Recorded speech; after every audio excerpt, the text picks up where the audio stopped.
Hi everyone, welcome to Tuesday Check-In. So we have been exploring the meaning of the story of Jacob and Esau in the book of Genesis. We've talked about the ways in which the depictions of Jacob usurping Esau's birthright and blessing are pictures of the ways in which it's important for our spiritual progress to let our thinking mind lead us towards new perspectives that can help us to grow. But we do also know that the story of Jacob and Esau ultimately leads to a reconciliation.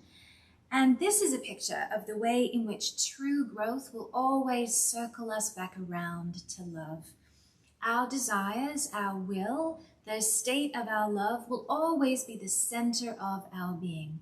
But sometimes that state of love is indeed immature and will need to experience some growth. But that growth is only conceptual until it circles back around to transform our actions. And it is when our actions are transformed that we can know that the center of our being is also transformed. And this is what is signified by Jacob and Esau coming back together.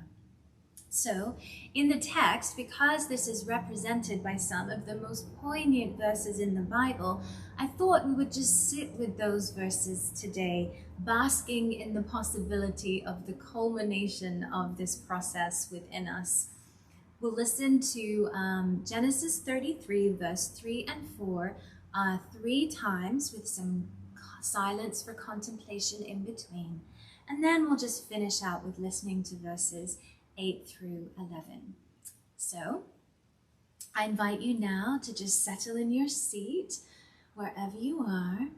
Let's take a deep breath together, in and out.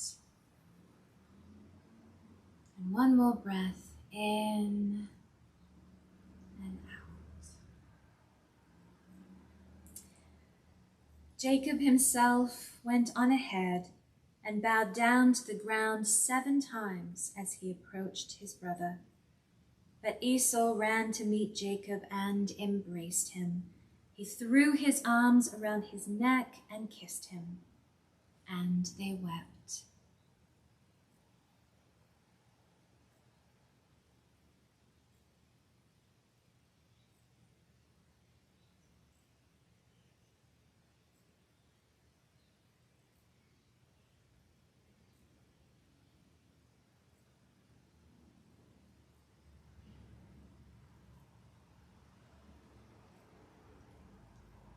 Jacob himself went on ahead and bowed down to the ground 7 times as he approached his brother.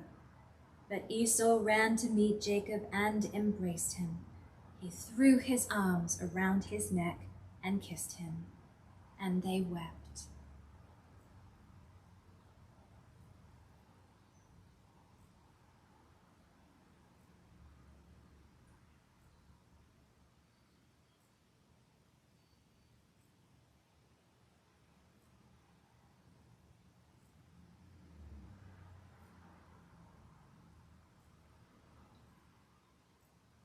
Jacob himself went on ahead and bowed down to the ground 7 times as he approached his brother. But Esau ran to meet Jacob and embraced him. He threw his arms around his neck and kissed him, and they wept.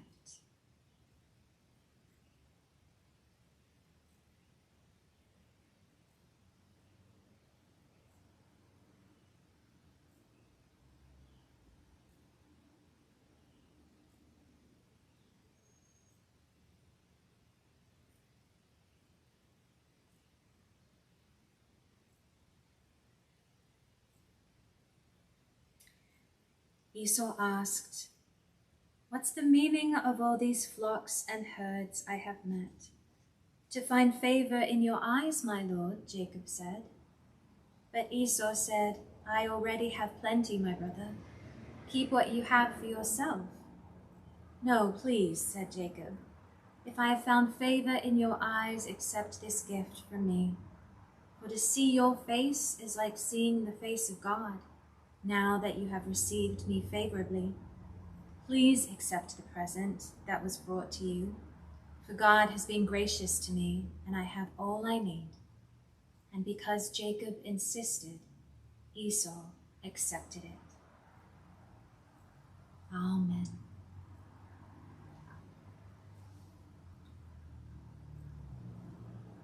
Let's now take a deep breath in and out,